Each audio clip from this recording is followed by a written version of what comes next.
ก็มักจะเป็นข้อนี้ก็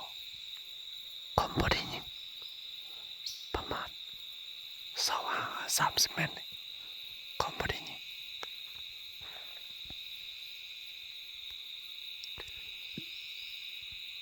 มักยังหลายก่อนนี้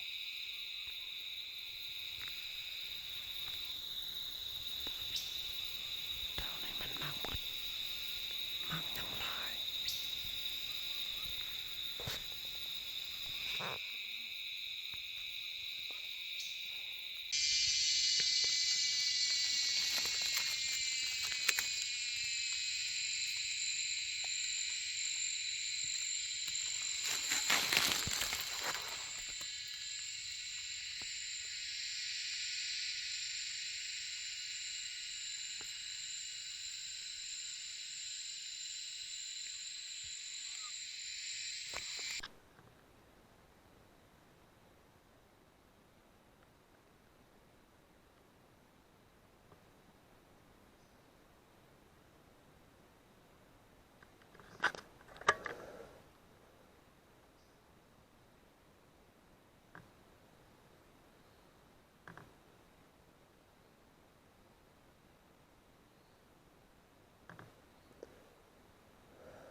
คำมาแล้วโอ้มาห้องหลายตัวอยู่มา10 ไปตัวเลยห้องนะแต่ว่ามันมาพร้อมเดียวเนี่ยทุกนั้นยิงบ่ทันเลยเนาะยิงตกไป6 ตัว7 ตัวนั่นก็ไปเก็บว่าพอได้ตัวเลยบ่มาคำแท้คำว่าเดี๋ยวนี้ห้องก็เต้ากลับเนี่ยอย่างตัวนี้นึ่งหันหาก็เต้ากลับบ่ได้ยิงมันกินบอลบางๆถึงพุ่นเห็นเต็มเบอร์ไม้หนึ่งหันส่องกองยิงกลางคืนนั่นก็ส่องเบิ่งบ่เห็นเลยมันบังหมดเลยเนาะว้าขนาดบ่มาพร้อมเดียวนี่น่าจะได้หลายตัวอยู่ทุกคนเสียดายที่มันบ่มาเทอละตัวเนาะมาพร้อมเดียวพร้อมกันตอนค่ำนี่แหละยิงบ่ทันเลยมาตอน6:50ปลายนี่มาเนี่ยเดี๋ยวนี้ก็7 โมงไป5แล้วเดี๋ยวนี้หาก็กลับเนี่ยไปเก็บเบิ่งเนาะไปเก็บแล้วก็จึงค่อยมาสรุปผลงานนำกันตัวหนึ่งมันจะขาอย่างบนนี้ตัวหนึ่งค้างถึงก็จะได้ตัดไม้แต่แง่เอาเนาะเป็นแง่ไปดึงเอาเดี๋ยวมันมาสรุปผลงานนำกันตัวเล่นนั้นก็ตกไป11 ตัวแล้วก็ห้องใหญ่นั้นตกไป7 ตัวเนาะไปลุ้นนำกันไป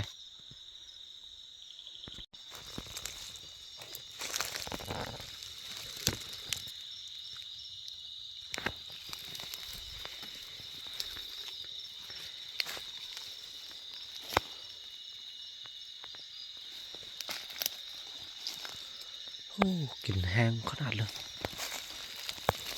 มุ่นเมิดเลยนะหลายตัว10 ไปตัวแห้งขนาดเลย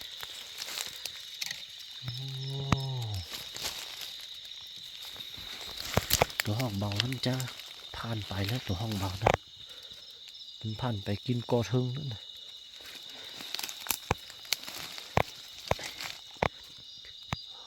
2 4 5ตกมาใส่จุดเดียวเลย5 ตัว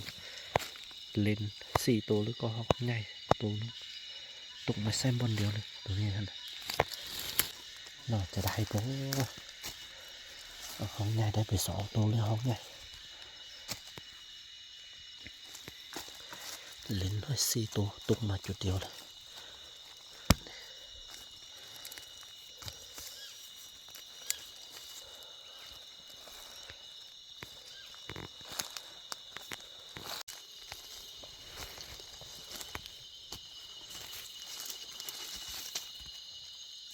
4 ตัวห้องใหญ่4 ตัวเล่นน้อย4 ตัวยัง2นี่3นี่ห้องใหญ่ก่อนเล่นน้อยก็ยัง6 ตัวสับสนไปเลยก็บ่จื้อบอลคักเลยบอลที่ว่าเขายิงหลายตัวเลยก็บ่จื้อคักเลย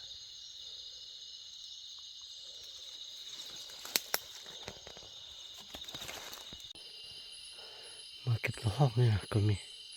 เห็นหนูไว้ตัวนึงยิงได้ตัวนึงหนูไว้นะโอ้ตัวใหญ่ๆมึงหำมันเลยใหญ่แท้ใหญ่ว่าตัวนี้โอ้ประมาณ5 ขีดนี่เนาะ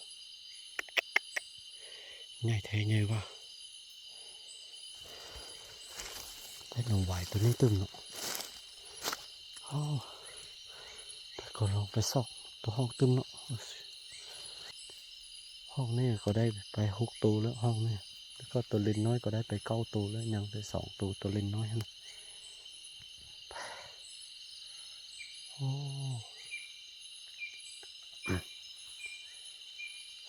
ก็2 อย่างเลยเดี๋ยวนี้นะซอกได้ไปหลายตัวแล้วก็2 อย่างแล้วเนาะลองซอกไปบึ้ดหนึ่งอีกน้ำบ่เห็นนี่ก็น่าจะแล้วเลยเธอมามันอยู่1 2 3 4 5 6 7ตัวใหญ่7ตัวแล้วก็ตัวน้อยอัน9ตัว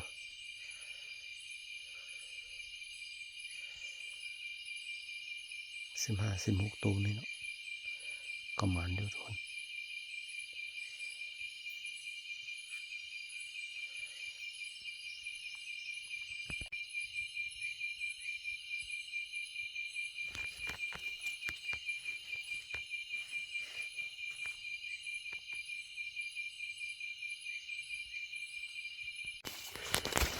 ถึงน้ำเลยก็พอเชื่อโอ้โหหายตาเลยติดชอบโอ้มันเกินเลยใช่โอ้โห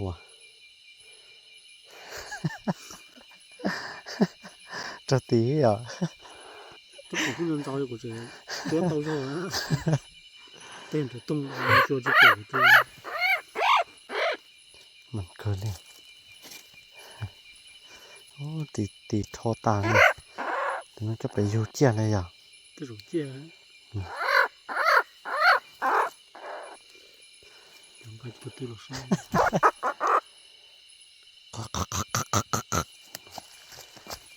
หายเกินnào tôi chống cười ô tôi chống cười tới chỉ mà tôi kê thông xì này tôi chỉ chẳng có lưu liền hay tôi bóng xa tôi tới chỉ mà xẻ ít tôi chỉ bỏ ít tôi ít tay chỉ trâu xẻ mà hay chỉ xẻ ô tô rồi tôi chỉ trâu tôi nắng từ thế tôi nằm rồi trên dây bên nó cho về to về cá thì giờ rổ cho bé là tiêu thế tôi nào không tự nhiên lấy tua lên rồi nên cái của tôi là chị cho nên tôi nhóm lần đại hàng nữa chị tôi bổn dây lô tôi sầu dây tôi đang chuẩn dây lông là khá chơi nuôi chỉ lên dây lông bao bần đường chỉ chạy được cho bộ bé dây của cá để những bé nó cho bé liền tôi đang chuẩn tôi nó là nó chỉ lấy tua ô lưu liền chứ tôi phải sống tu nó thế nó gì cái lấy tôi lưu liền chứ thế là tôi chỉnh rồi chỉ tôi chỉnh mà chứ tôi chỉ lấy tôi một đợt thế phải hay vậy nó phải hay vậy khát ta liền cái bố gì cả